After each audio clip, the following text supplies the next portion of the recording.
Le podcast Sur la route de l'horreur est rendu possible grâce à Horreur Fanatique et son encamp du samedi soir. Visitez horreurfanatique.ca pour plus de détails. Maintenant, bouclez votre ceinture puisqu'on vous amène sur la route de l'horreur.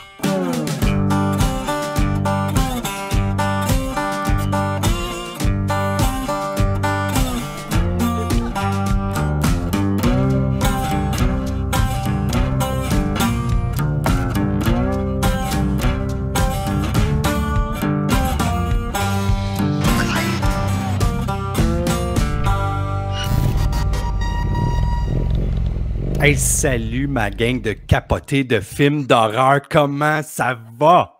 Hello mon beau bonhomme. Hey, on a une équipe différente un petit peu aujourd'hui. On a Jasmin, on a Guillaume et puis Voilà. évidemment... Hey, oui! Salut gang! Salut les zombies! Oui, moi je suis toujours là, vous inquiétez pas. Fidèlo.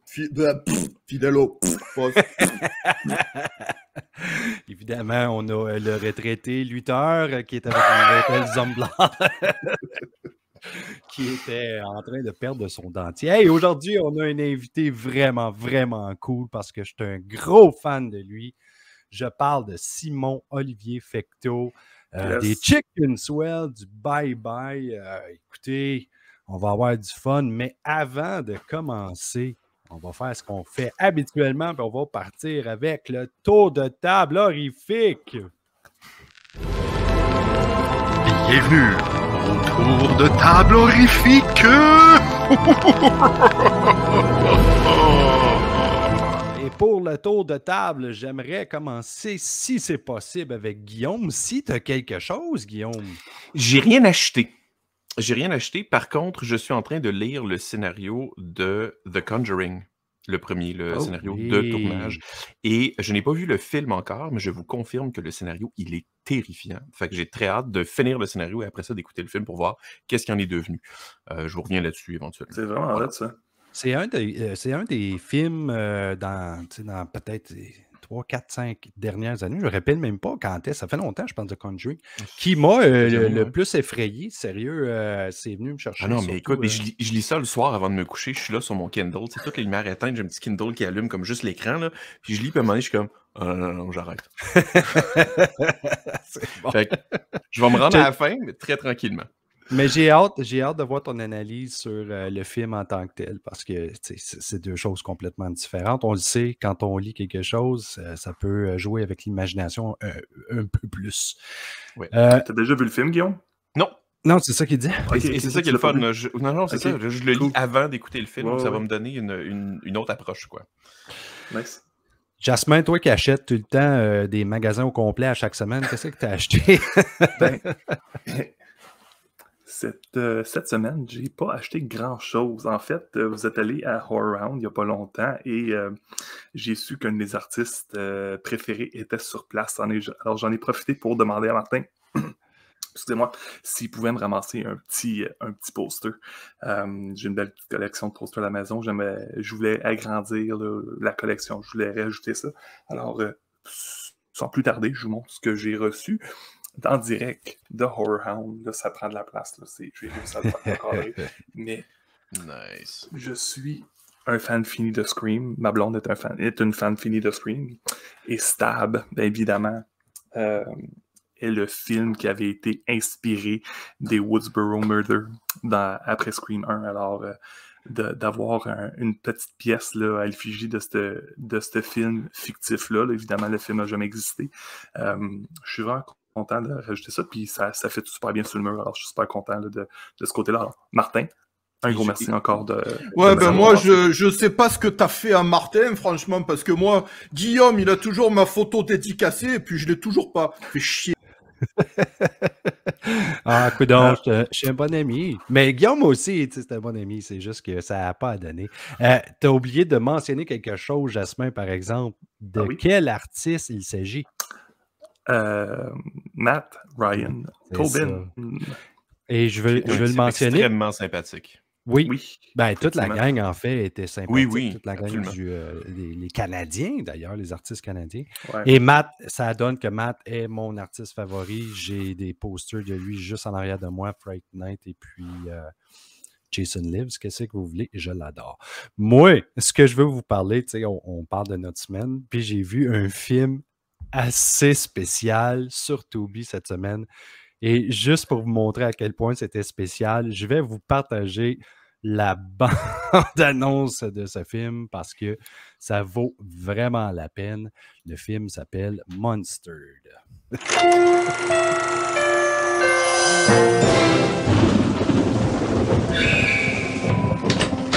Hey, everything okay in here, kiddo? Vous remarquerez que c'est un petit peu low budget. Daddy, I can't sleep. Can you tell me a bedtime story? I'm always telling you a bedtime story, Munchkins. Why don't you tell me a C'est bedtime comme story for a stabilisé, change? mais à l'intérieur. Okay, but it's real Ouais, scary. à peu près ça.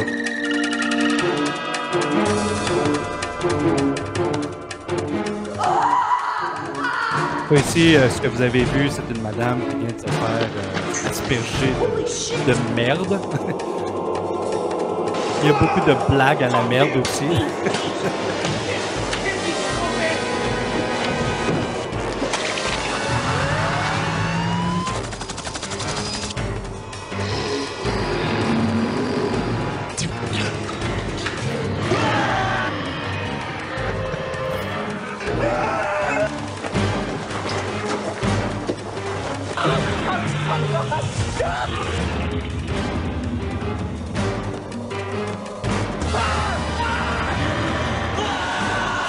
Une de mes scènes favorites d'ailleurs, le monsieur avec le plunger. Let me guess. We've got a giant turd man living in the sewer, dragging people down into their toilets. Monstered, ok. Monstered, oui. Ben, C'est une vraie créature de merde. c'est exactement ça que c'est. Et tu sais, sur Tubi, on trouve n'importe quoi, mais je vous dis, si vous avez l'esprit ouvert et que vous aimez les So Bad It's Good, regardez ça. C'est hilarant. On pourrait quasiment dire que c'est Trauma qui a produit ce film-là. Là. Oh non, même Trauma n'aurait pas touché à ça. Hey, Zomblat, as-tu quelque chose pour nous, toi? Moi j'ai rien acheté cette semaine, mais je voulais juste dire, je me souviens dans un temps de quelques années, juste pour dire pour notre invité, fut un temps je travaillais certainement pas très loin de chez lui et je le voyais régulièrement venir faire ses courses et on a échangé 2-3 fois pour dire juste que c'est un homme excessivement sympathique. C'est tout. Parfait. Donc on parle ici de Simon-Olivier Fecteau, un comédien, humoriste, réalisateur québécois qui est né le 28 juillet 1975 à Chesterville, dans la région des Bois-Francs. Il faisait partie du trio comique Les Chicken Swell durant les 3 années où leur émission hebdomadaire fut diffusée à la télévision de Radio-Canada entre 2001 et 2003. En février 2006, il a pris la décision de quitter le groupe pour se consacrer au cinéma. En 2004, il fut nommé pour les prix Gémeaux dans la catégorie meilleure interprétation humour pour l'épisode 33 des Chicken Swell, c'est-à-dire le vendeur. Je l'ai tellement trouvé drôle celui-là. Le vendeur porte-à-porte de porte. Simon-Olivier Fecteau apparaît aussi sur le disque Victo Power des Chicken Swell, lancé à l'automne 2005. Récipiendaire du trophée Félix de l'album de l'année, catégorie humour au gala de la disque en 2006. Écoutez, la réalisation de Simon, on a une couple de choses, les derniers jours, le court-métrage, le pouce vert, les bye-bye, le film, le long-métrage Bluff, le technicien, et évidemment en audition, j'aimerais accueillir nul autre que Simon-Olivier Fecteau. Voyons donc, toi, le bel accueil, c'est incroyable. Hey, merci Simon d'être ici avec nous. Je le dis, je vais le redire, puis Jasmin, il est d'accord avec moi, c'est certain, parce qu'il était avec moi quand on l'a fait maintes et maintes fois. Gros fan de Chicken Swell. On a probablement vu les 3 saisons au moins 4 ou 5 fois. Ça n'a juste pas de sens. Là. Quand on s'est parlé la première fois, Simon, en fait pas la première fois, je t'avais déjà parlé avant, mais lors de la première de Brain Freeze à Fantasia, tu nous as mentionné que tu étais en quelque sorte un fan de films d'horreur. Oui, grand fan de films d'horreur. Pendant un bout de temps, que je sais plus, entre 2015-2018, je pense que j'étais écœuré de tous les autres genres de cinéma. Je voulais juste écouter des films d'horreur. Mais puis c'est sûr que depuis mon enfance, je pense que j'ai été traumatisé par... quand j'avais 6 ans, j'ai vu j'étais allé dans un party de famille avec... Mes parents n'étaient pas là, en tout cas, on se faisait garder, puis ils ont écouté Le Loup-garou de Londres. J'ai vu ça à 6 ans. J'ai été traumatisé pendant des années. Mais ça a parti comme ça. J'ai vu L'Exorciste beaucoup trop jeune aussi. J'étais traumatisé. Mais tout ça fait que je suis devenu un maniaque de films d'horreur. Même que puis je ne sais pas si vous avez des questions là-dessus, j'ai commencé à faire des films d'horreur moi-même quand j'avais genre 12 ans. Des petits films, j'avais des chaînes accrochées dans ma chambre comme décor, des couteaux, des affaires. J'étais comme... On se disait que j'allais être un futur meurtrier. Quand on rentrait dans ma chambre, on se disait « OK, ce gars-là, il a des problèmes. » Fait que moi, un gros fan. Il n'est pas trop tard. C'est pas trop tard. J'aime ça parce que la plupart des invités qu'on a, c'est toujours la même chose. C'est toujours des histoires de j'ai été traumatisé quand j'étais jeune, mais c'est pas grave, j'ai continué à écouter des films d'horreur. Puis t'es pas le premier qui a écouté son premier film d'horreur pendant qu'il se faisait garder. C'est comme si les gardiennes ne faisaient pas attention à ça. C'est comme va jouer ailleurs, va écouter le film qu'il y a là sur la table, puis amuse-toi. C'est comme s'ils n'ont pas de jugement. Ah ben, qui aurait cru? Non, ben, c'est ça, tu sais. Mais là tu as attiré ma curiosité parce que là, tu as dit que tu as fait des films d'horreur à l'âge de 12 ans. Ouais. Je veux en savoir plus, là. Moi, je veux savoir s'il y a des copies de ça qui existent. Ben, probablement. En fait, moi, très jeune, j'ai voulu avoir une caméra vidéo pour faire des petits films. C'était ma première caméra vidéo, même, c'était une caméra Fisher-Price qui filmait des images. Puis c'était filmé sur des cassettes, tu sais, TDK, 90 minutes, des petites cassettes, là. Comment ça s'appelle, ces cassettes-là? Des cassettes audio. Non, pas des Super 8, juste des cassettes audio, là, comme tu mets dans ton Walkman. Oui. Puis là-dessus, je faisais des petits films. Puis là, à un moment donné, je ne sais plus pourquoi, mais je pense que c'était à mon cousin, puis il l'a repris. Puis j'avais plus de caméra, fait que là, pendant genre 1 an ou 2, j'ai gossé mes parents pour avoir une vraie caméra vidéo, genre Sony Handycam à l'époque. T'sais, la qualité était horrible, mais à cette époque-là, c'était incroyable. C'était comme, on pouvait filmer. Ça fait un bout. Il n'y avait pas de système de montage, il n'y avait pas de téléphone cellulaire, il n'y avait pas d'ordi, il n'y avait rien. Il n'y avait juste rien. Tu montais avec 2 VHS, puis, ou la caméra puis le VHS. Puis... Moi, ce que je faisais surtout, c'est que je me faisais un découpage, puis je filmais le film dans l'ordre. Fait que je tournais, mettons, les répliques « Allô », puis là, tu essaies de couper à la bonne place, là, tu tournes l'autre réplique « Comment ça va ?» Puis je suis comme devenu, malgré moi, parce qu'il n'y avait pas la technologie pour faire autrement, je suis comme devenu un peu un expert dans ce genre de tournage-là. Fait que quand j'ai commencé beaucoup plus tard à travailler avec Francis et Daniel de Chicken Swell, on a utilisé cette technique-là pour faire nos premiers petits films avant que ce soit vendu à Radio-Canada. Fait qu'on a tourné 20 petits films qu'on présentait dans des bars, à l'Évasion, à Victoriaville, genre comme petit feature, parce que tu faisais une soirée d'humour là.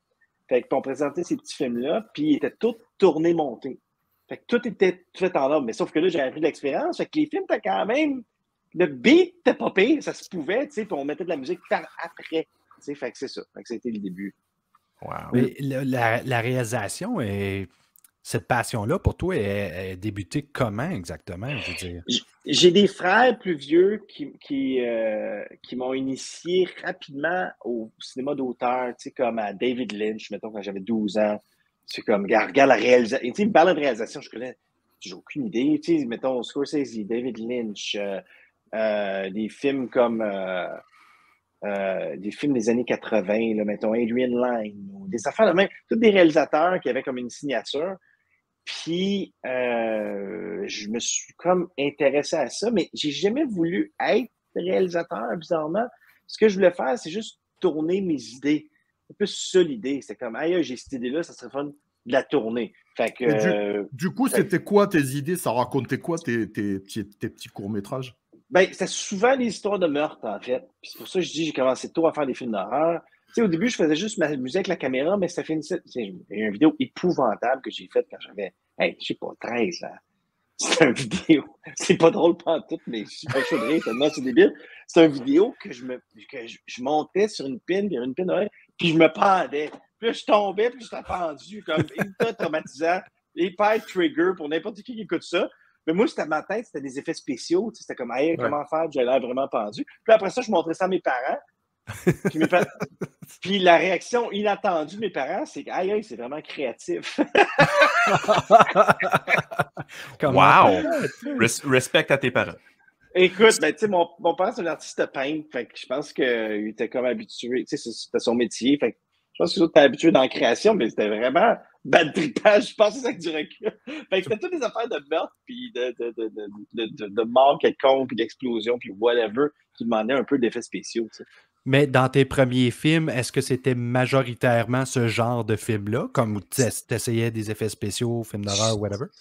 Mais il y avait comme un mélange de comédie un peu, mais c'était majoritairement des films, ben, tu sais, on s'entend, il fallait que ça dure 3, 4 minutes, mettons 5, tu sais, avec quelque chose qui a de l'action ou un peu d'horreur, ou tu sais, quelque chose qui bouge. Tu sais, c'était pas des films de dialogue, là, on s'entend, là. C'est des films, il faut que ça bouge. Je me souviens, j'avais fait une série de films avec mon ami qui s'appelait Paranoia Joe, puis c'était un gars qui est paranoïaque. Puis je mettais de la musique de King Crimson là-dessus. C'était un enfant bizarre. C'était vraiment un enfant étrange. Tu as déjà eu, j'assume, l'expérience des kinos? Oui, mais pas juste une fois dans un voyage de cinéma, comme dans un festival. Là, j'ai participé à une fin de semaine kino, mais jamais à Montréal. J'ai jamais participé à Montréal au kino. Mais je connais ça quand même, oui. OK. Là, tu disais qu'avec les Chicken Swell, tu partais dans les bars, puis tu présentais ça. Ça, c'est avant Radio-Canada. Comment que Radio-Canada vous ont découvert? Mais ce qui est arrivé, c'est que Francis et Daniel ont fait l'école d'humour, puis ont commencé à faire leur vie d'humoriste. Ils faisaient des shows, ils ont monté un show, ils ont fait toute son affaire. Puis, à un moment donné, ils ont fait un premier petit film avec Robin Aubert qui s'appelait Banane, qui je pense que est le premier film de la première saison. Puis Robin, finalement, il n'a pas pu finir de tourner le petit film. Puis là, nous autres, on se connaissait, on venait tous de Victo. Puis là, finalement, ils m'ont demandé à moi de le finir, le petit film. Là, je l'ai fini. Puis là, ensemble, on a commencé à faire d'autres petits films. Fait qu'on a fait 20 petits courts-métrages humoristiques absurdes avec zéro budget. Puis les gars, une fois qu'on avait les 20, ils ont pris cette cassette-là puis ils l'ont montrée à Louise Richer, qui était la directrice de l'École nationale de l'humour, mais également la femme de Guillaume Lepage à ce moment-là. Puis Guillaume Lepage et Louise Richer, leur fils Théo, ont écouté cette cassette-là puis ils ont trouvé ça bien drôle. Fait que Guy a pris la cassette puis a amené ça chez Avanti Ciné Vidéo, qui est une boîte de production qui faisait La Petite Vie, qui faisait des grosses émissions de télé. Puis M. Jean Bissonnette a trouvé ça drôle aussi. Puis les autres, ils ont pris la cassette. Puis ils ont amené ça à Radio-Canada. Puis là, à Radio-Canada, ça s'est fait assez rapidement. On est allé en développement. On a tourné 4 épisodes. Puis quelques mois plus tard, on a eu un go pour faire notre émission. Puis on faisait tout. On écrivait, on jouait, on réalisait. On avait une mini-équipe. On avait nous autres qui étaient nous 3 plus 4 autres personnes. C'est même pas une équipe de genre de reportage de nouvelles. Là. C'est vraiment pas grand monde là, pour tout faire. Puis on tournait à Victo, on faisait tout à Victo parce qu'on avait des lieux gratuits, on pouvait dormir chez nos parents, on avait de la bouffe, ça nous aidait. On pouvait tourner d'un champ. Tout à fait à Victo, c'était beaucoup plus simple. Fait que c'est ça. Fait qu'on a fait 3 saisons de ça. Mais c'est fou pareil parce que, OK, on parle là d'une qualité, tu sais, qui est très, très low budget. Puis, j'ai trouvé ça plutôt impressionnant que ça passe à Radio-Canada à cause de l'image, tu sais. Je pensais que ça prenait, tu sais, comme un certain barème pour répondre tu sais, à des critères et tout. Et je me souviens, la première fois que j'ai écouté ça, ma femme m'a regardé, elle a dit « Qu'est-ce que t'écoutes là? Ça a donc bien l'air ridicule. » Je regarde ma femme, je dis « Non, tu comprends pas, là. C'est drôle en tabarnak, ce show-là. Ça n'a juste pas de sens, là. » Anyway, je veux continuer avec ça, mais avant de continuer, je veux qu'on passe à la chronique N'importe quoi. All right, here we go.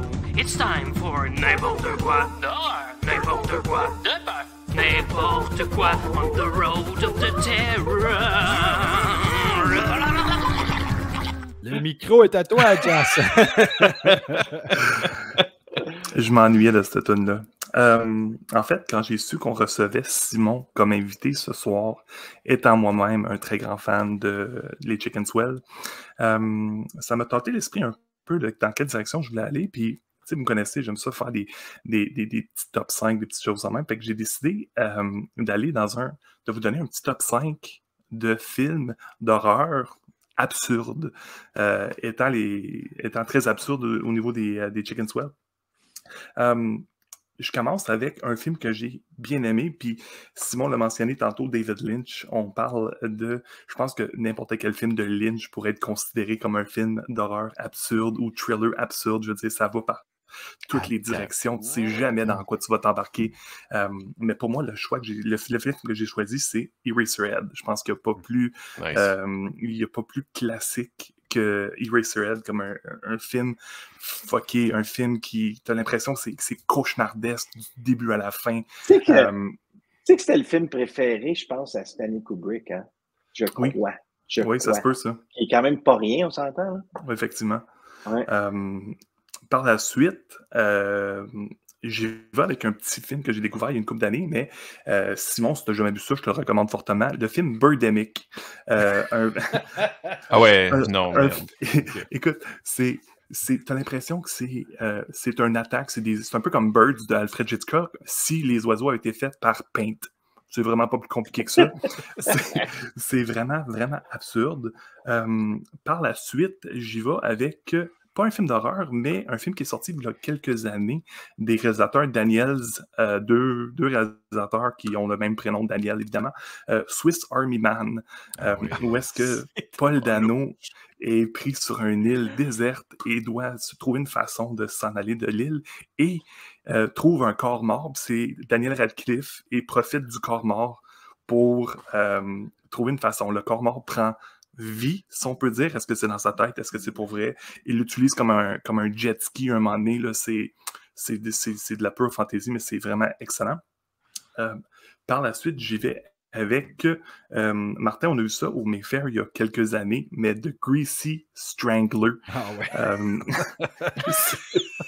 Mais la face à Simon, c'est magique. Je vois la face à Simon, il est en train de se monter une watchlist, là, c'est définitif. Je suis allé voir des images de Birdemic, c'est épouvantable. Greasy Strangler, une histoire d'amour entre père, fils et une autre fille. Et là-dedans, t'as un tueur en série qui se badigeonne d'huile Crisco de la tête aux pieds.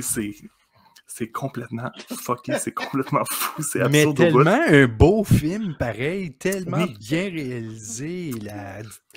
C'est fou, là. C'est absurde, ça n'a juste pas de sens, par exemple. C'est un des premiers films que Spectrovision, qui est une des boîtes de production ou de distribution d'Elijah Wood, avait décidé de pousser il y a quelques années. Lui trouvait que c'était la grosse affaire, il fallait que tout le monde voit ça. C'est quoi le titre encore? The Greasy Strangler. Et je finis, c'est un petit top 5, rien de trop gros, mais je finis avec un classique. Mais je pense que tous ces films de ce réalisateur-là pourraient être mis dans des films absurdes aussi. Ceux qui le connaissent, Quentin Dupieux, mieux connu sous le nom de Monsieur Oiseau, l'artiste musical. Il a sorti un film il y a quelques années du nom de Rubber. Un film où est-ce qu'un pneu prend vie et décide de s'en prendre à une petite ville au Texas, je dirais, là, où est-ce qu'il y a des pouvoirs télékinétiques puis il est capable de faire sauter les têtes du monde juste en shakant un petit peu. Là, c'est complètement absurde. Le film reconnaît que c'est absurde. C'est très méta. C'est excellent. Oui, puis c'est étonnamment bon. C'est ça qui était incroyable. C'est que c'est un film sur un pneu, on s'entend. Là. On suit l'histoire d'un pneu qui se venge. Puis le film est étonnamment bon. Ça s'écoute super bien. Puis là, c'est comme, voyons, qu'est-ce que je suis en train d'écouter là? Ah, moi, je me rappelle la première fois que j'ai vu ça, j'étais sur le cul, mais de façon positive, là, j'étais aux extases. Complètement. Alors, les boys... C'est un autre exemple, ça, Rubber, que ma femme m'a regardé en disant qu'est-ce que c'est ça, cette affaire-là? Ça n'a juste pas de temps. Puis je suis comme, non, si tu comprends pas, c'est hyper intelligent ce film-là. Puis il est comme, t'es à tête, va te coucher, va faire autre chose. Birdemic, par exemple, Simon, si jamais t'as pas vu ça, c'est très low budget encore, mais ça a eu un cult following incroyable. Ils en ont fait un deuxième. Et dans le deuxième, qui est encore très low budget, ils se moquent complètement de Birdemic le premier, puis ils refont la même formule. Et c'est un peu Sharknado, dans le fond. Sharknado a beaucoup plus de budget. Ça, non, je le sais, c'est surprenant. Là. Mais ça leur a permis de faire un Birdemic 3 qui s'en vient dans pas grand temps. J'ai vraiment hâte de voir ça. Je regarde des images de Birdemic en ce moment, c'est épouvantable. C'est épouvantable. C'est ça, je vais écouter. Avoir su que Jasper aimait ça, j'aurais pris la bande-annonce et je l'aurais amené. Là, on parle de gore, on parle de films d'horreur. Pour les Chicken Swell, est-ce que vous étiez un petit peu réticent à choisir le thème de l'horreur pour vos épisodes, considérant que c'était à Radio-Canada? Ben, on l'a fait quand même quelques fois. On avait un court-métrage d'horreur qui s'appelait T-Bone, que c'était un morceau de steak qui se vengeait aussi, là, qui était comme méchant. Je pense qu'on a fait comme 2, 3, me semble. Mais c'était pas tant comme ça qu'on voyait ça, nous autres. C'était juste est-ce que ça nous fait rire, puis est-ce que il y a moyen de. On voulait pas se répéter non plus. Fait que c'était plus dans un équilibre d'épisodes. Ben, c'est sûr que c'était un film d'horreur, tu n'en auras pas 2. Fait que c'était plus comme ça, mais il n'y avait pas vraiment de censure à ce niveau-là. Et je me souviens à un moment donné, par exemple, qu'on avait beaucoup de morts dans nos épisodes. Beaucoup de gens mouraient de toute façon. À un moment donné, il s'est dit, OK, là, il faut qu'on arrête de tuer du monde. Il y a d'autres façons d'être drôle. Puis là, on comptait le nombre de morts par épisode. OK, là, celui, il y en a juste 4. OK, c'est pas super. C'était tout le temps des morts absurdes, on s'entend. C'était tout le temps absurde. Puis c'était pas des morts sanglantes, mais c'était quand même du monde qui mourait. Je dis, il me semble il doit y avoir d'autres portes de sortie pour l'écriture de scénarios absurdes. Mais là, pour ceux là, qui ne connaissent pas les Chicken Swell, parce que c'est pas tout le monde qui savent c'est qui, on a une jeune... Non, puis ça fait un bout. Ça fait un bout aussi. Là. Ça fait 20 ans. Là. Ça fait 19 déjà... ou 18 ans. Ben, oh 2000... Mettons jusqu'à 2005, on est en nombre, 2004, je sais plus là. Ça ne nous rajeunit pas, ça c'est certain. Mais je veux quand même en profiter pour montrer quelques extraits des Chicken Swell. Ça vaut la peine. Hein, tu parlais de... ben justement. Exact.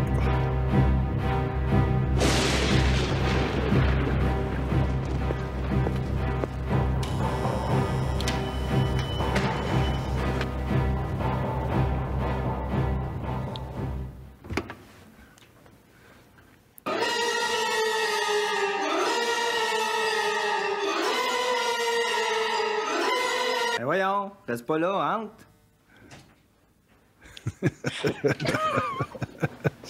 T'as-tu de quoi manger? J'ai faim.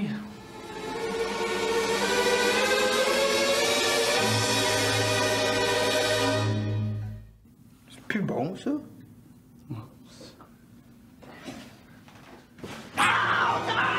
Qu'est-ce que là? Un petit bon m'a mordu! Voyons donc!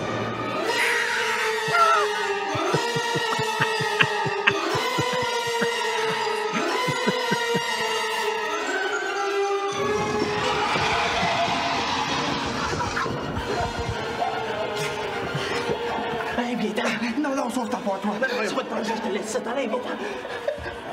C'est drôle parce que je l'ai vu je sais pas combien de fois puis je le trouve encore hyper drôle.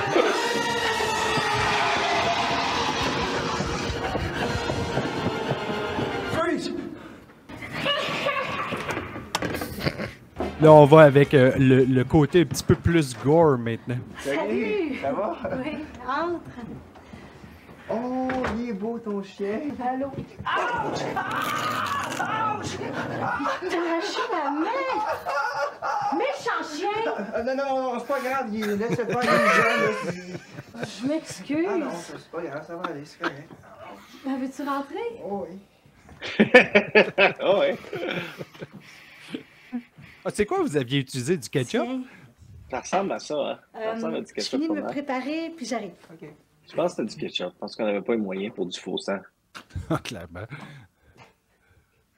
Je suis venu pour prendre mon verre avec le bras que j'ai à main coupée.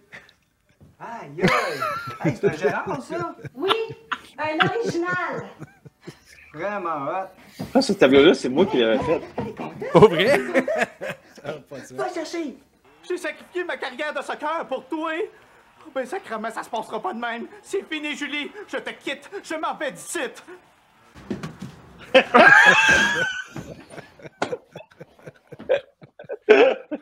Vraiment, là, un classique. Wow! Ben, merci pour nous avoir fait rire autant. Là. Je te le dis, là, on en a ri des shots avec ça. So, Aujourd'hui, les Chicken Swell n'existent plus, évidemment. Si là... en bon terme, cela dit. Il y a quand même eu des revivals, tout ça d'affaires. C'est pas sûr qu'il n'y aura pas quelque chose à un moment donné. Mais c'est drôle, je m'en allais te demander la question. Là. Mettons, les Chicken Swell, ils feraient une réunion pour un épisode de à peu près 1 heure, mettons. Là. Est-ce qu'on aurait le droit à quelque chose d'horreur dans les segments? Écoute, il y a toujours de la science-fiction dans les Chicken Swell. Fait que si c'est pas horreur, c'est pas loin, tu sais. Parce qu'il y avait tout le temps, c'était ça notre affaire, c'était de faire des films à gros budget avec rien. C'était ça qu'on faisait. On avait fait Chasseur de Martiens, on avait vraiment rien. Là.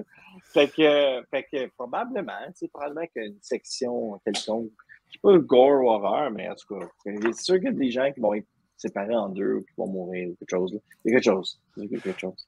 Là, on parle d'horreur et tu n'as jamais mentionné c'était quoi tes goûts dans l'horreur? Est-ce que tu as des films préférés, des inspirations?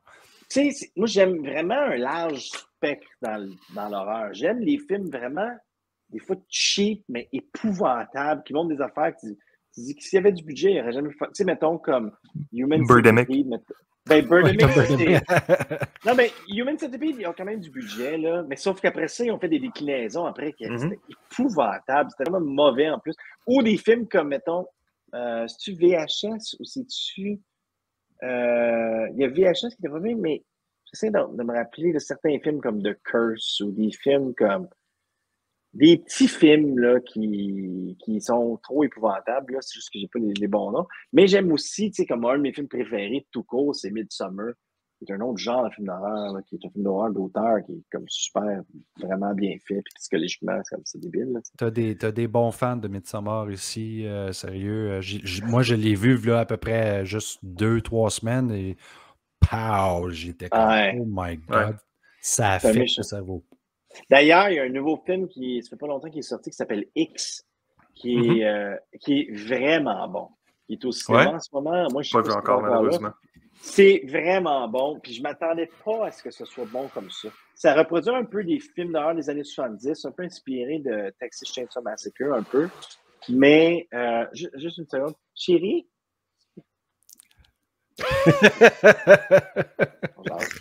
Chérie! Chérie! fait que c'est ça. Fait que mais c'est très bon, en fait. Tu sais, on dirait que. C'est ça. Mais j'en aime beaucoup. Il y a beaucoup de films d'horreur que je trouve comme extraordinaire. Ça, mettons, tu parlais tantôt de films d'horreur cheap. Si tu avais, mettons, un film d'horreur que tu as vu sur le côté cheap, que tu as bien aimé, mais ou que tu n'as pas aimé, que tu aimerais refaire, ce serait lequel?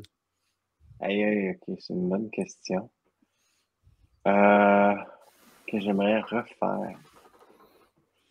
Faudrait que je me rappelle de ce que j'ai vu. Mais il y avait un film. C'était quoi donc? Si c'était le monsieur qui filmait du monde dans son hôtel.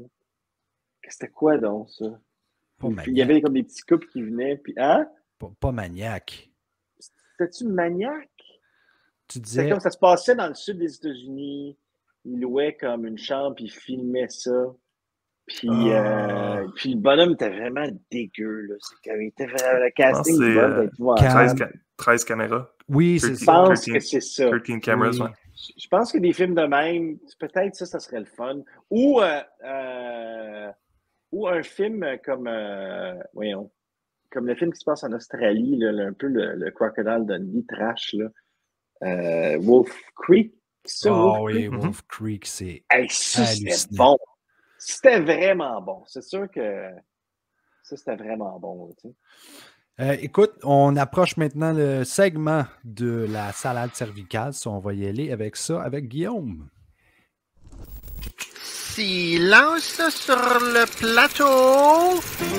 À 3, 2, 1 et action!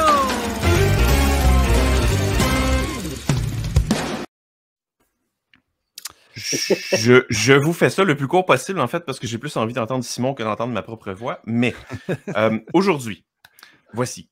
La plupart d'entre vous savez probablement que je suis un mélomane, j'écoute de la musique, je fais de la musique, je tripe musique. Ceux qui me connaissent un peu mieux savent que j'ai une tendance vers le métal. Ceux qui me connaissent vraiment beaucoup savent que j'approche le métal en provenance du progressif. Je suis un gars de prog. J'ai grandi avec le prog des années 70. Simon, tantôt, tu nous parlais de King Crimson.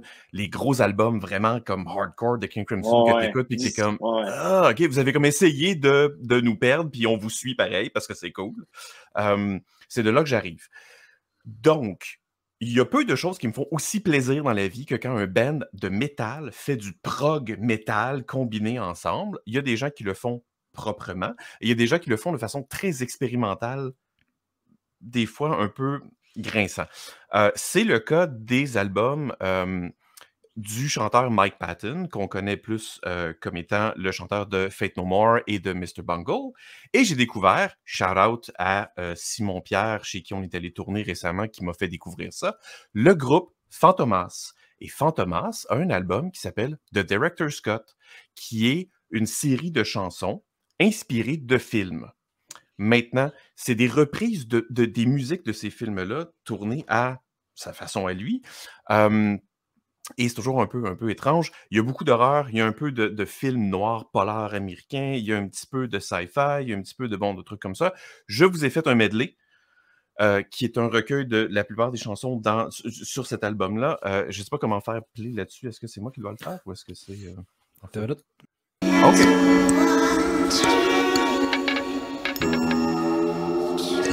So, ça, c'est Night of the Hunter, ce qui joue présentement. Yes. On entend les petites voix des enfants. Oh, The Godfather. C'est vraiment basé sur le film de Godfather.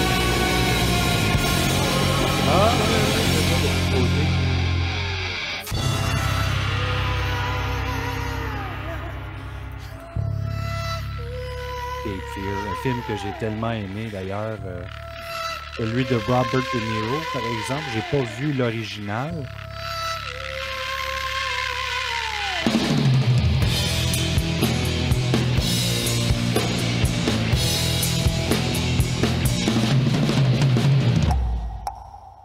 Investigations. Là, c'est embêtant parce que comme j'entends pas ce que vous entendez, je sais pas à quoi vous réagissez. De la bonne musique, par exemple. Si.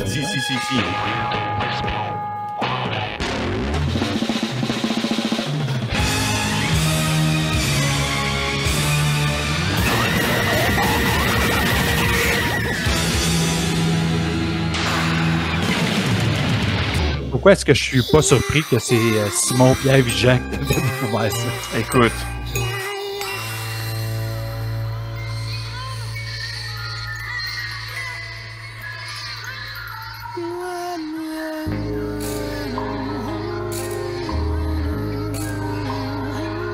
Peut-être que certaines personnes vont me détester ici, mais Rosemary's Baby est l'un des films que je déteste le plus. Steve est d'accord avec toi. Je l'ai pas vu encore, mais il faut que je l'écoute. Là, on reconnaît bien les sonorités, Mr. Bungle.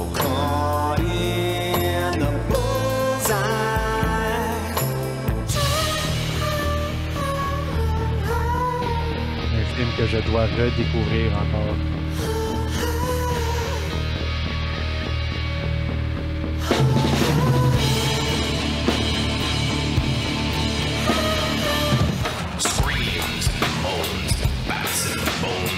Si vous n'avez pas vu Spider Baby, ça vaut la peine. Un film avec Fred quand il était tout jeune. Wow!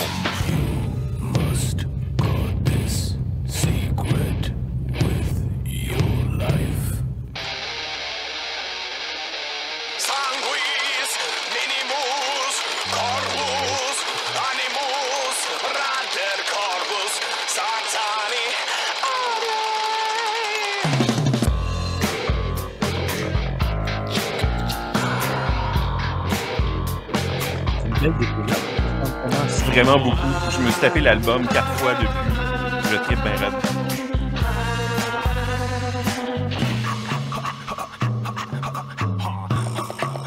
C'est bon.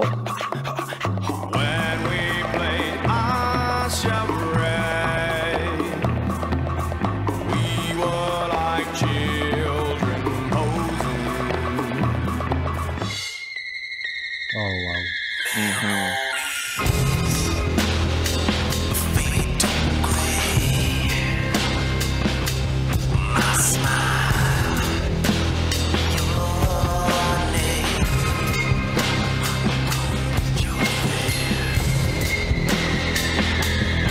toujours me rappeler de la finale de Twin Peaks, l'émission de télé. Là. Ben, alors, c'est très drôle. J'ai vu le film avant de voir la série télé, puis j'ai toujours pas fini la série télé, puis je sais qu'il faut. Et quand j'ai fini le film Twin Peaks Fire Walk With Me, ma réaction... Pardon, je l'ai de mon côté. Ma réaction a été de faire comme, OK, quand tu fais un film, tu passes plusieurs années dessus. Là. Tu le scénarises, tu le réalises, tu le montes après, puis tu fais la promotion du film. David Lynch a choisi de passer plusieurs années à vivre dans cet univers-là. Et je ne comprends pas comment un être humain sain d'esprit peut faire « Oui, c'est correct, ça me tente. » C'est comme glauque, c'est hermétique, c'est dérangeant, c'est étouffant. Donc, respect, parce que je pense pas que j'aurais été capable. David Lynch n'est pas un homme de toute façon. Probablement pas. Mais en même temps, quand tu regardes la série, le film fait beaucoup plus de sens. Oui, c'est ce qu'on me dit. Donc là, parce que le film est comme juste des tableaux de tous les personnages qu'on a vus, puis un ramassis. Mais la série comme, donne un peu plus d'air à cette affaire-là, d'aération, parce que sinon, c'est complètement absurde. J'aime beaucoup le fait que sa fille a dit un jour de David Lynch, si mon père ne réalisait pas les films qu'il faisait, il aurait probablement déjà tué quelqu'un. C'est bon signe. Okay. Hey, Simon, tu as joué un rôle dernièrement qui est le rôle de Patrick No dans le dernier film de Julien Knafo, Brain Freeze. Pour ceux qui n'ont pas eu la chance là, de voir notre épisode sur la route de l'horreur, Frisson TV, peux-tu nous conter comment l'aventure a débuté? Ben, c'est drôle parce que j'ai failli pas faire le film juste parce que je savais pas que Julien voulait me prendre pour son film. J'étais en train de faire le bye-bye, puis j'étais dans le jus, puis j'ai reçu un courriel. Et ça te tente-tu, j'ai mon projet, puis j'ai pas répondu, je pense. J'étais trop dans le jus. Puis là, un moment donné, j'ai reçu un autre courriel. J'ai dit, écoute, ça te dérange juste, on s'en parle. Après le bye-bye, j'ai vraiment dans le jus. Puis là, le 2 janvier ou 3 janvier, il m'écrit. Je réponds pas, mais je suis brûlé. Puis là, il me réécrit. Puis je dis, hey, écoute, ça me fait plaisir de passer une audition. Puis il dit, non, c'est pas une audition. Tu as le rôle. Je dis, ben, quand vous aurez le budget, ben, ça me fait plaisir. Il dit, ben, on l'a le budget, on tourne dans 2 mois. Je dis, hein? Quoi? Fait que là, je dis, OK, ouais, OK, c'est quoi? Fait que là, finalement, c'était comme un rôle d'animateur de radio, de radio poubelle, qui était vraiment, que j'ai beaucoup aimé faire, cela dit. Là, puis j'avais comme 14 pages de texte à apprendre. Mon Dieu, j'avais du texte à apprendre. Mais puis on a tout tourné en une journée parce que c'était tout le même lieu, tu sais. Fait que c'était d'ailleurs... excuse-moi, mais c'était d'ailleurs pour moi le meilleur rôle du film. Et d'ailleurs, je vais faire profiter à tous ceux qui nous écoutent parce que à l'époque, à la première, je t'avais posé la question à la fin du film. Pour moi, c'était vraiment le meilleur rôle. C'était fabuleux. Franchement, tu as été extraordinaire dans ça. Moi, j'ai été touché au plus haut point par ce rôle. C'était magique. Et ma question du moment, c'était tu t'es inspiré de quoi pour faire ça, parce que c'était vraiment grandiose. mais merci. Écoute, je sais pas, je pense que j'ai le trou de cul facile. Je pense que c'est facile pour moi d'avoir un trou de cul. Mais non, mais cela dit, j'ai quand même écouté certains animateurs de radio pour voir leur ton, leur assurance, puis pour m'inspirer un peu des certaines radios poubelles qu'il y a au Québec. Je ne vais pas mentionner personne, mais bon, on le sait, c'est qui. Puis c'était un peu ça, puis je suis parti avec ça, mais je pense que je suis plus parti sur une base de... Moi, je crois à ce que je dis, puis je juge pas mon personnage. Je suis comme là, non, lui, il est le même, puis il est convaincu que c'est ça, les affaires. Il y a quand même une évolution psychologique dans le personnage aussi, fait que ça faisait du sens pour moi. Ben, si ça vous dérange pas, on va y aller avec un clip, on va vous montrer exactement de quoi Simon parle. Action. Patrick No, je vous écoute. Salut Patrick, je t'écoute tous les jours. Vous avez du goût? Je t'appelle de Lille. J'ai tout vu. Mais je suis pas infectée. Puis j'ai 3 enfants avec moi. Puis je suis sûre qu'il y en a d'autres qui sont pas infectés, qui cherchent à sortir. Je veux dire, on a besoin de votre aide pour... Dan, écoute-moi, Dan. Moi, je veux t'aider. Mais il faut que tu m'aides à t'aider. Tu dis que t'es pas infecté, comment tu peux en être sûr? Hey Patrick, je sais c'est quoi être infecté. Chris, ma fille est dans un fridge à plantes verte. Dan, tu comprends qu'on n'en veut pas de vos bébites? La moindre des choses, ce serait de savoir ce que vous avez pogné avant de vous envoyer l'armée.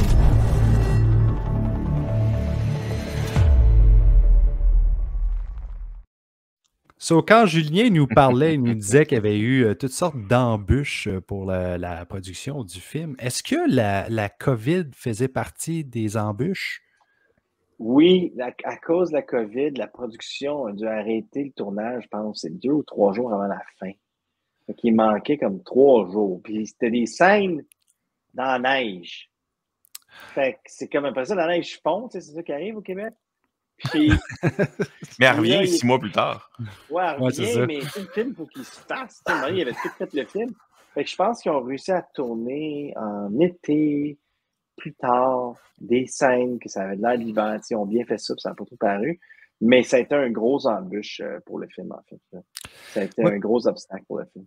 Parce que Julien, il me contait que l'un des gros problèmes, c'était avec les bébés qui, à un certain point, ont commencé à marcher. Donc, ça devenait un petit peu plus problématique. Ah, ça se peut, tu sais, ça, j'étais pas au courant de cette partie-là, mais ouais. C'est dur d'expliquer à un enfant de 12 mois. Non, il faut que tu continues à ramper. Là. On est content que tu marches, mais arrête. Reste à terre. Mais comment tu as trouvé ton expérience avec on va se le dire, c'est une comédie d'horreur avec des zombies. Comment tu as trouvé ça? Moi, j'ai adoré ça, vraiment. J'étais un fan de films de genre, justement, tu sais. Moi, j'aime quand on essaie autre chose. Puis là, Julien a essayé autre chose. En fait, c'est autre chose qu'on n'a pas au Québec, vraiment. Fait que là, j'étais vraiment fier d'avoir fait partie de ce film-là. Et si on te demandait de jouer dans un autre film d'horreur, tu le ferais-tu? Ça, ben écoute, c'est sûr qu'il faut que je sache c'est quoi le scénario. Mais mettons, oui, c'est sûr que ça m'intéresse. C'est sûr que ça m'intéresse.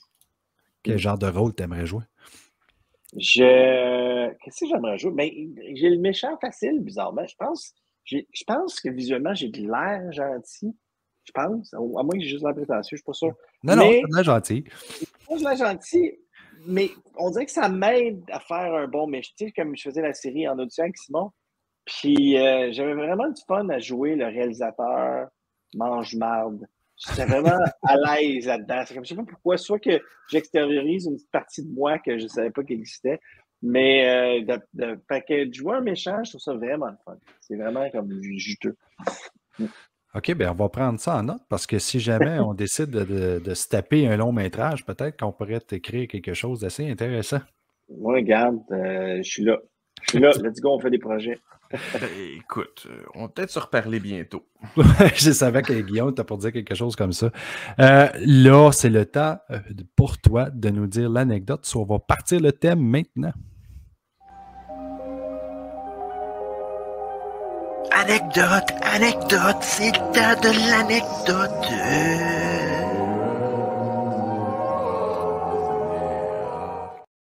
Je m'excuse les gars, mais vos présentations ressemblent vraiment au Chicken Swell. Anecdote. Je m'attendais à ça. Ça se peut qu'on a une petite inspiration, là. Ben, c'est possible. Le micro est à toi, Simon. Une anecdote. Écoute, j'en ai plusieurs. J'en ai une. Quand j'étais jeune, c'est ça, je faisais des petits films d'horreur. Puis, à un moment donné, pour les films d'horreur, on avait besoin d'un mannequin. Fait que, évidemment, j'ai pas une scène, j'habite en campagne, il n'y a pas de mannequin, fait qu'on s'est fait un mannequin, moi et mon ami, Normand Dubé, on a pris comme des pantalons de jogging, on a rempli de papier, whatever, on a pris un 2x4 pour faire pour faire un mannequin, là, avec une tête, puis la patente. Puis là, on a commencé à filmer le mannequin, je pourrais dire torturé, on le tirait en char, puis on filmait ça.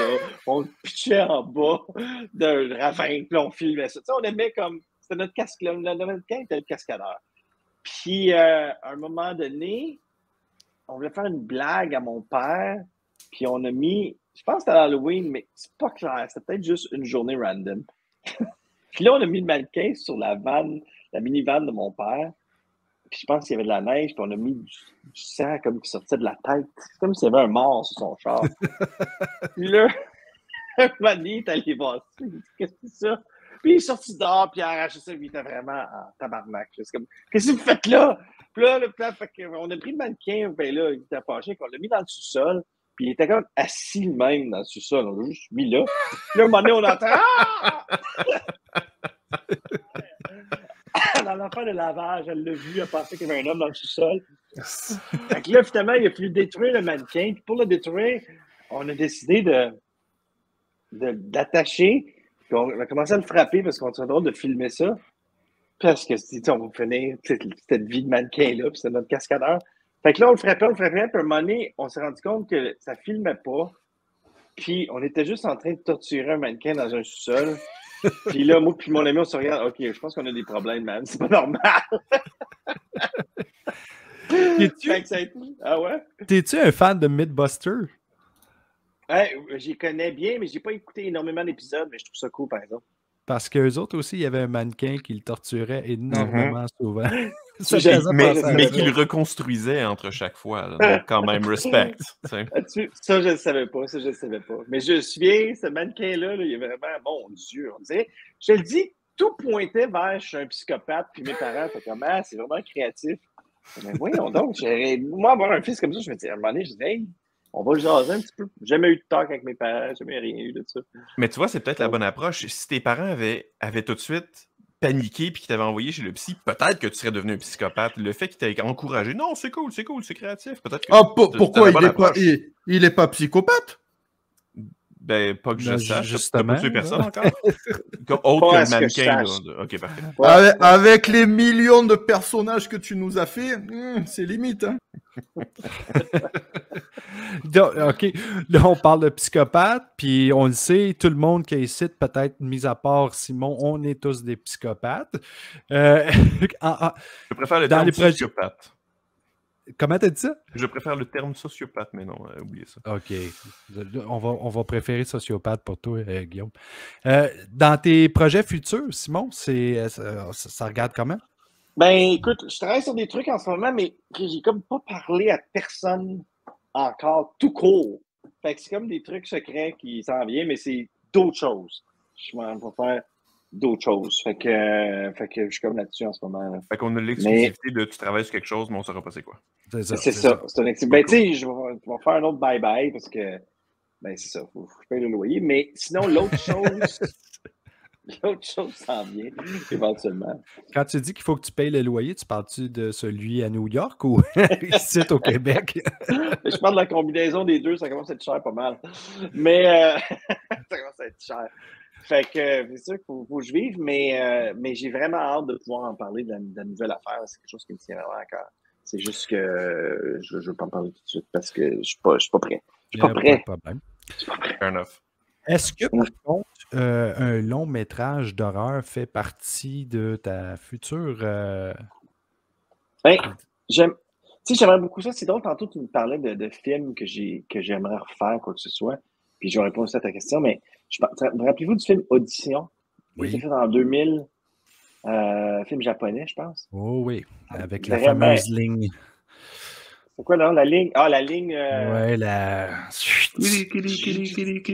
Ouais, celle-là, là. C'était malade. Genre de film-là, j'aimerais ça faire ça. Ça, j'aimerais définitivement faire un genre de film d'horreur comme ça, qui est comme super bien fait, mais en même temps vraiment épouvantable, puis ça te marque. C'est comme aïe aïe. Je peux être le mannequin que tu vas torturer si tu veux, ça va me faire plaisir. Fair warning, Jasmin, il est très grand. T'en as long à torturer. C'est ça, et après le mec il me regarde bizarrement en disant moi psychopathe, non. Ouais, c'est ça, tu sais. Là, si mettons tu faisais un film de même, Simon, là, tes parents, comment ils réagiraient cette fois-ci? Non, là, mes parents, je pense qu'ils en ont assez vu, il n'y a plus rien qui va les impressionner. Je pense que ça va être offusqué si ça serait déjà fait. Là. Mais j'aimerais ça faire un film, je pense que comme ça serait mon but si je faisais un film d'horreur, c'est mon but. Là. Tu le ferais-tu québécois ou tu le ferais plus pour marché anglophone? Je sais pas. C'est une bonne question. En même temps, on a des super bons acteurs au Québec. Je le ferais où est-ce qu'il y a l'argent? Hey, j'ai de l'argent en anglais, je vais le faire en anglais. J'ai de l'argent en italien, je vais le faire en italien. Non, mais je sais, au Québec, ça serait le fun, c'est sûr. Je sais pas, à suivre. Là. Ce serait le fun, un petit GLO de Simon, si tu avais l'argent de l'Italie. Là. Un petit peu à la Dario Argento. Ouais. Télésérie, y a-tu des préférences thriller, horreur? Ben, tu sais, il y a comme la grosse série, c'est Stranger Things, mettons, qui a eu un peu. Mais on dirait que je me tanne des téléséries quand la psychologie des personnages n'est pas vraiment bonne. Là. Fait que pour horreur, c'est plus difficile en télésérie. Je suis plus un gars d'horreur de film. J'aime beaucoup, par exemple, tout ce qui est documentaire de meurtriers en série, puis d'affaires. Tu sais, je les ai tous écoutés, puis j'ai même lu des livres sur des meurtriers en série. Je sais pas pourquoi, je suis pas tout seul, là, il y a beaucoup de gens qui sont fascinés avec ça. Je pense que c'est des actes extrêmes, des gens qui ne comprennent pas comment ils pensent. Ça. Fait que ça m'intéresse, mais j'avoue que téléséries d'horreur, là, moins. Surtout aussi que. Ben, c'est pas vrai. J'avais quand même aimé American Horror Story. J'ai écouté quelques saisons de tout ça. Mais chaque saison, ça change. Mais je trouve que dans les séries aussi, téléséries, ça va moins loin que au cinéma. Fait que l'horreur est comme tamisée. Fait que tant qu'à écouter un film d'horreur, tu vas l'écouter pour vrai. Mais American Horror Story était vraiment un bon exemple parce que tu écoutes quelque chose de différent à chaque saison. Ouais. 1984, je ne sais pas si tu l'as vu d'American Horror Story. J'ai pas vu celui-là. J'en ai vu 4 saisons, je pense. Je pense que j'ai vu les 2 premières, tu sais, Murder House, l'affaire dans la maison de fou, puis Circus, là, mais pas Circus, je sais pas comment il l'appelle. Freak Show. Freak Show. Ouais. Puis une partie de l'autre après. Non, c'est vraiment une très bonne émission. Écoute, on a presque terminé. J'aimerais ça, si possible, que tu restes avec nous pour peut-être 10 minutes après l'émission. On a quelqu'un qui aimerait bien te parler. Ah ouais, attends, moi j'ai encore une question là.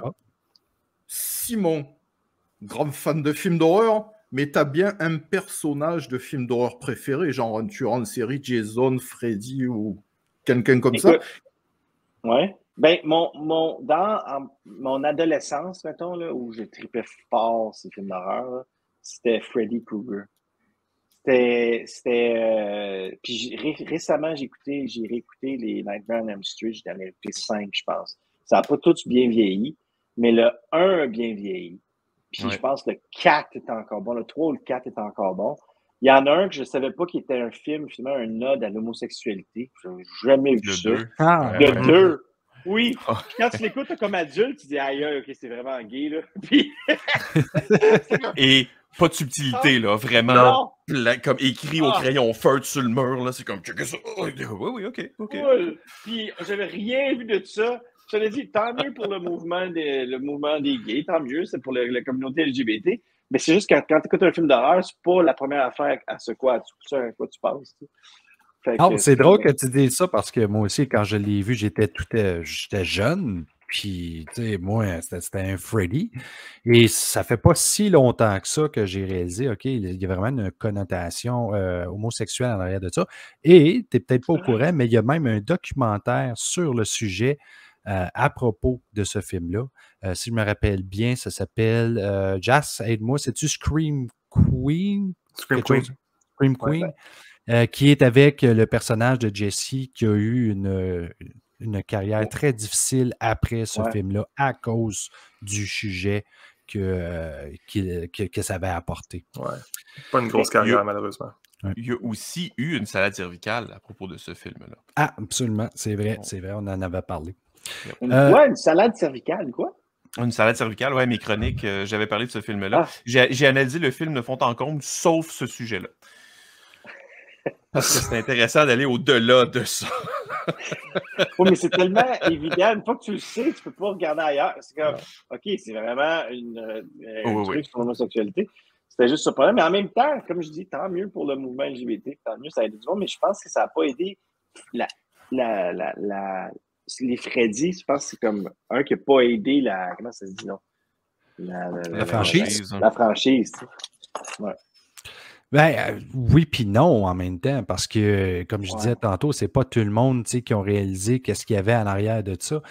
Puis, c'est drôle quand il y a quelqu'un qui a commencé à me sortir l'analyse de ce film-là, entre autres quand Jesse se fait transpercer la cage thoracique par Freddy qui est en dedans de lui, puis il y a quelqu'un qui m'a expliqué, c'est parce qu'il essaye d'extérioriser son côté homosexuel. J'étais comme... OK, j'ai comme jamais compris ça. Cette histoire-là, ça n'a juste pas de sens. Là. Ouais. Mais c'est intéressant, puis veut pas, ça l'a pas nuit à la franchise quand même, parce que ça continue, puis je pense qu'on va peut-être en avoir d'autres encore. Mais tu sais que cette franchise-là, c'est les autres, dans le fond, qui ont parti leur boîte de prod, qui ont fait plein de gros films incroyables après. Hein. Et on parlait avec, je ne sais pas si tu connais, Lloyd Kaufman, qui s'occupe de la boîte de production Trauma, qui a fait The Toxic Avenger. Ouais. Et lui, il avait été avec Robert Shea, qui a fait justement New Line Cinema avec A Nightmare on Elm Street. Ouais. Et il avait dit que Robert Shea avait été le voir pour lui demander de l'argent pour aller manger parce que A Nightmare on Elm Street était son dernier espoir, littéralement. Et oui, ça a réussi et ils ont parti New Line Cinema avec succès. Je pense qu'ils ont fait le film sans distributeur. Ça veut dire qu'il n'allait pas sortir en salle. Puis ils l'ont mis en salle dans 1 ou 2 salles à New York, je pense. Puis là, ça a marché fort. Puis comme ça, ils sont allés chercher d'autres salles. C'est comme vraiment la dernière, tu sais, la chance du dernier. Comment ça se dit là? C'est comme la dernière chance. Ouais, tout était fini sinon. Fait que bravo à eux autres. Ça aurait pu vraiment pas marcher. Ouais. Hey, c'est maintenant le temps de finir l'émission. Merci beaucoup, Simon, d'avoir fait partie de l'émission. Je veux aussi en profiter pour remercier Horreur Fanatique qui sont avec nous depuis très longtemps, qui nous aident et qui sont très bons avec leurs encans d'horreur à chaque samedi. Je vous rappelle aussi qu'on est sur le Patreon, on est sur YouTube, Facebook, Apple Podcasts, Google, Spotify, Balado Québec. On est partout, c'est bien simple. Et évidemment, on doit finir avec le mot final de El Zomblar. Et comme d'habitude, le meilleur pour la fin.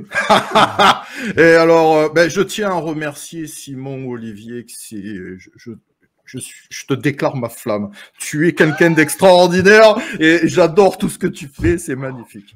Donc, merci d'être venu, c'était merveilleux, je suis ravi. Mais bon, quand même, une petite dernière pour la route, hein, ça fera pas de mal. Vous êtes prêts? Eh oui, non, mais vous allez voir, elle va faire du bien celle-là.